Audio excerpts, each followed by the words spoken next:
Mina olen Enid ja tutvustan teile laboris kehtivaid ohutusnõudeid, reegleid ja ohumärke, mida peaks teadma iga keemialaboris tegutsev õpilane. Katsetest olulisem on laboris töötades ohutus. Laborireeglid tagavad turvalisuse katse läbiviijale ning nendest kinnipidamine tagab katse kulu. Tutvume ka tüüpiliste laboris kasutatavate vahenditega. See on katseklaas, mida kasutame väikeste ainekoguste hoiustamiseks, segamiseks ja kuumutamiseks. Suuremate koguste kuumutamiseks kasutame keeduklaasi. Aga oodake, enne eksperimendi demonstreerimist pean ka mina õigesti riides olema. Laboris on vaja kanda kitlit, prille. Pikad juuksed peavad olema kinni. Tähtis on, et kittel oleks eest kinni ja et varrukad ei oleks liiga pikad. Tee laud puhtaks ebavajalikest asjadest, näiteks vihikutest ja oma lõunasöögist. On oluline teada, et piirituslampi kasutades aine kuumutamisel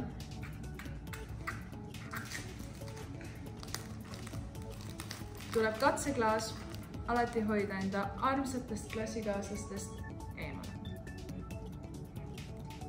Mida sa teed? Tahad ka? Laboris ei tohi mitte kunagi süüa. Lisaks saab ainete kuumutamiseks kasutada tiiglit ja portselankaussi. Neid kasutame kinnitatult statiivile. Kuumutamiseks saab kasutada ka keeduklaasi, mida kuumutame pliidil ja ümarkolbi, mida kuumutame lahtise leegi kohal. Oluline on teada, et portselankaussi ei tohi kuumutada lahtise leegi kohal. Selleks, et piirituslampi kustutada, on sul kindlasti vaja sõpra, kes tuld ei karda. Tuld ei tohi ära puhuda ega tulekustutiga kustutada. On üks lihtsam viis. Lihtsalt paned piirituslambile korgi peale. Tulekustutiga kustutamine siseruumis, olgu see siis vaht või pulberkustuti, on ebavajalik ja ohtlik. Mida sa teed? Tahad ka või? Me juba rääkisime sellest. Endale tundmatuid aineid ei tohi kindlasti kunagi nuusutada ega maitsta, sest sellega sead end lihtsalt ohtu. Õnneks on aine etikettidel olemas erinevad ohumärgid, mis aitavad aine kasutamisega kaasnevaid võimalikke ohte tuvastada.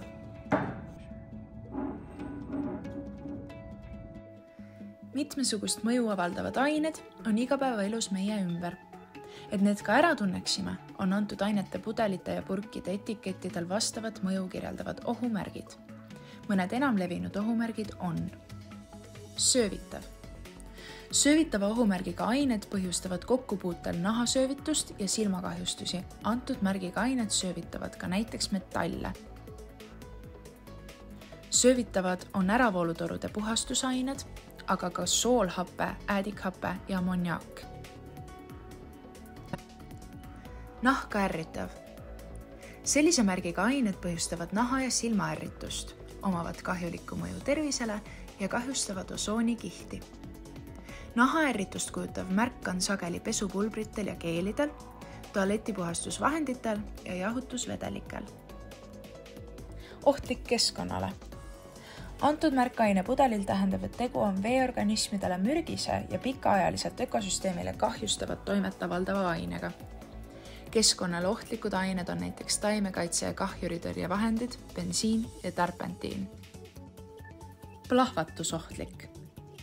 Aine võib plahvatada tule, kuumuse, vibratsiooni või hõõrdumise toimel, näiteks ilutulestik ja laskemoon. Tuleohtlik. Sellise märgiga ained on eriti tuleohtlikud kokkupuutel leegi, sädemete ja kuumusega. Tuleohtlikud ained on näiteks lambiõli, bensiin ja küünelaki eemaldi. Oksüdeeriv. Oksüdeerivad ained põhjustavad süttimist või soodustavad põlemist ning suurendavad põlengu ohtu. Oksüdeeriv aine on näiteks pesuvalgendi. rõhu all olev gaas. Rõhu all olevate gaaside kuumenemisel võib mahuti plahvatada. Väga külm vedelik võib põhjustada aga külmapõletusi. Selle märgi võib leida nii kokkusurutud, külmutatud, lahustatud kui ka veeldatud gaasiballoonidelt. Väga mürgine. Pealuu märk ainepudelil tähendab, et tegu on isegi väikestes kogustes ja lühiajalisel kokkupuutel eluohtliku ainega. Need ained on allaneelamisel, nahale sattumisel või sissehingamisel mürgised või koguni surmavad. Väga mürgiste ainete hulka kuuluvad taimekaitsevahendid, biotsiidid ja metanool. Ohtlik tervisele. Tervisele kahjulikkust näitava märgiga ained võivad põhjustada väga tõsiseid pikaajalisi tervisekahjustusi. Sellised ained on näiteks tärpentiin, bensiin ja lambiõli.